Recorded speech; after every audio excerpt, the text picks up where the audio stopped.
नमस्कार दोस्तों, स्वागत है आपका सोहन साहब चैनल पर। दोस्तों, अगर आप एक पूर्व सैनिक के बेटे बेटी या जीवन साथी हैं, क्या आप बार बार ये सोचते हैं कि DESM यानी डिपेंडेंट ऑफ एक्स सर्विसमैन होने का आपको नौकरी में क्या वास्तविक फायदा मिलता है? अगर हाँ, तो ये वीडियो आपके लिए एक गोल्ड माइन की तरह है।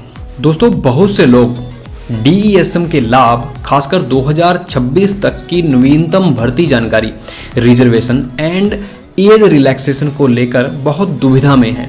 आज मैं आपको ये दुविधा हमेशा के लिए खत्म कर दूंगा।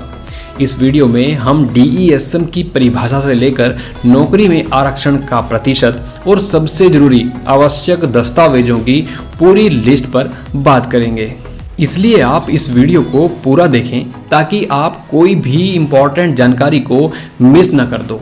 तो चलिए वीडियो की शुरुआत करते हैं और सबसे पहले बात करेंगे DESM की परिभाषा। कौन है ये DESM? दोस्तों, सबसे पहले ये समझना जरूरी है कि DESM की श्रेणी में कौन कौन आता है। यह नियम बिल्कुल सीधा है। पहला हकदार पूर्व सैनिक। दोस्तों, जो सबसे पहला जो फर्स्ट प्रायोरिटी होती है उस लाभ को लेने का पूर्व सैनिक यानी कि एक्स सर्विसमैन का होता है। दोस्तों, यदि पूर्व सैनिक उस आरक्षण या लाभ का उपयोग नहीं कर रहा है तभी उसके आश्रित को ये लाभ मिल सकता है। दोस्तों, आश्रित में शामिल पूर्व सैनिक की पत्नी, पति, स्पाउस, अविवाहित बेटियां और बच्चे, जिसमें बेटे और बेटियां दोनों शामिल हो सकते हैं।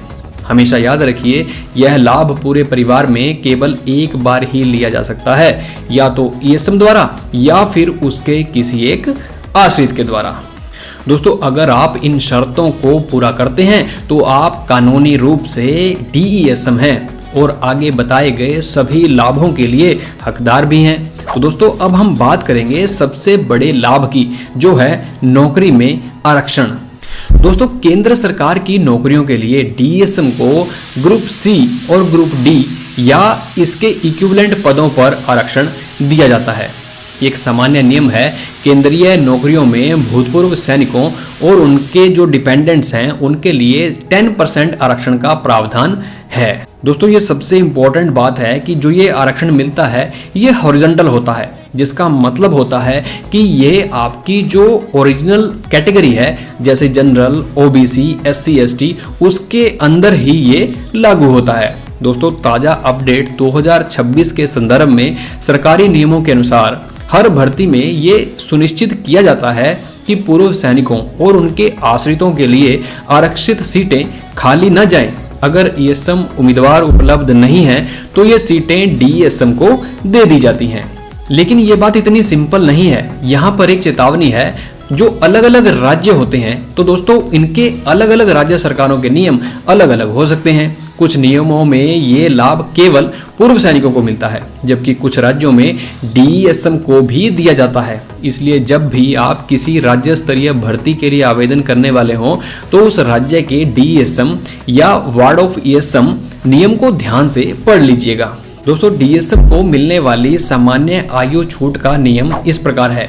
दोस्तों, छूट की अवधि पूर्व सैनिक द्वारा दी गई कुल सेवा अवधि, period of service plus 3 year. इसको एग्जाम्पल देते हैं, यदि आपके पिता पति ने 15 साल की सेवा दी है तो आपको अधिकतम 15 + 3 18 साल की छूट नहीं मिलेगी। यह छूट आपकी अपर एज लिमिट को उस अवधि तक बढ़ा देती है। एग्जाम्पल लेते हैं, उदाहरण के लिए यदि किसी भर्ती में अधिकतम आयु सीमा 30 वर्ष है और आपके पिता की सेवा 15 वर्ष रही है तो यह आपको 30 वर्ष की ऊपरी आयु सीमा में यह छूट जोड़ दी जाएगी। दोस्तों, ये जो छूट है ये अक्सर OBC, SC, ST उम्मीदवार को मिलने वाली अन्य छूटों के साथ जोड़ी नहीं जाती। इसलिए हमेशा भर्ती अधिसूचना, जो रिक्रूटमेंट नोटिफिकेशन होता है, उसमें दिए गए स्पष्टीकरण को ध्यान से पढ़ने की जरूरत होती है। दोस्तों, इन सभी बेनिफिट्स को क्लेम करने के लिए सही दस्तावेजों का होना बहुत ही ज़्यादा जरूरी है। अगर दस्तावेज पूरे नहीं हैं तो आपकी पात्रता होते हुए भी आपको इस लाभ से वंचित कर दिया जा सकता है। यहाँ सबसे जरूरी दस्तावेजों की एक लिस्ट दी गई है, जैसे DESM या डिपेंडेंसी सर्टिफिकेट। यह सबसे इंपॉर्टेंट डॉक्यूमेंट होता है। यह प्रमाणित करता है कि आप पूर्व सैनिक के डिपेंडेंट हैं और पूर्व सैनिक ने इस लाभ का उपयोग नहीं किया है। और इन दस्तावेजों में क्या क्या हो सकता है? यह दस्तावेज डिस्चार्ज बुक पीपीओ के आधार पर सैनिक बोर्ड यानी कि जिला सैनिक बोर्ड के द्वारा इसे बनाया जाता है। दोस्तों, पूर्व सैनिक का पीपीओ जिसे पेंशन पेमेंट ऑर्डर कहते हैं, डिस्चार्ज बुक या डिस्चार्ज सर्टिफिकेट की फोटोकॉपी, पहचान प्रमाण पत्र जिसमें आधार कार्ड या वोटर कार्ड आईडी भी हो सकते हैं, डीएसएम और पूर्व सैनिक के बीच संबंध का प्रमाण जैसे आपका बर्थ सर्टिफिकेट या मैरिज सर्टिफिकेट हो सकता है। अब आपको ये सुनिश्चित करना है कि आपके डिपेंडेंसी जो आपका डिपेंडेंसी सर्टिफिकेट पर जारी जो डेट है, मतलब जिस डेट को वो आपको इशू हुआ था, वो भर्ती की कट ऑफ डेट से पहले का होना चाहिए, क्योंकि ये अक्सर लेटेस्ट ही मांगते हैं, मतलब पिछले साल, लगभग पिछले 1 साल के अंदर जो इशू हो उसी को मानते हैं। तो दोस्तों, ये थी एक्स सर्विसमैन डिपेंडेंट की नौकरी में लाभ, आरक्षण और आयु सीमा की पूरी जानकारी। दोस्तों, डीएसएम के लाभ एक बहुत बड़ा सपोर्ट सिस्टम है और सही जानकारी से आप इसका पूरा फायदा उठा सकते हैं। अगर आपको डिपेंडेंसी सर्टिफिकेट बनाने की प्रक्रिया पर एक अलग और डिटेल वीडियो चाहिए तो आप मुझे कमेंट्स में जरूर बताइए।